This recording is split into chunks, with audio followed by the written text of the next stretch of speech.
Well, the votes are in, and our Facebook viewers today wanted to know about a closer look at field trips for schools. What is their educational value, and how have they been impacted by the current cuts in the education budget?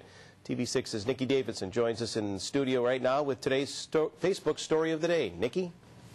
Well, Steve, in the past several years, the way most of us experienced field trips has drastically changed. Now they aren't allocated in the general fund budget at all for most schools. Instead, they're financed through fundraising efforts by student or parent-teacher groups. And despite that obstacle, some teachers go out of their way to promise their students what they call a real-world experience. A lot has changed in Shannon Reese's 8 years at Glen Schools. Despite budget restraints, she's promised to send her French students on a trip that may not span across the globe, but is a day in the real world. We mix it up a little. It's not like math this, science that. It's like music and walking around and doing other things and going different places. Today they met with foreign exchange students, listened to folk music, and experienced French cuisine. They're meeting people in the field of their study that they can engage with, and just to realize what's out there.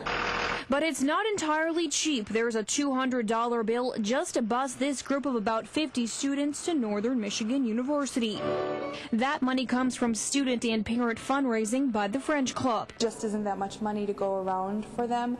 So when we do have the opportunity, we kind of snatch it up as possible. In some school districts, financing previously came from the general fund, but that's no longer the case in many UP schools. Facebook fan Darla Mannanen writes, "I'd love to see how schools that charge teachers and parents bus drivers' wage and gas money justify that money for an educational field trip when the buses are on the road all the time for sporting events. Whatever happened to education first?" Now, I did speak with local superintendents today about that concern. They say it's just the way the budgets have been appropriated. Funds for gas and driver wages for sports travel are allocated in the athletic budget out of the general fund and can't be spent for other purposes.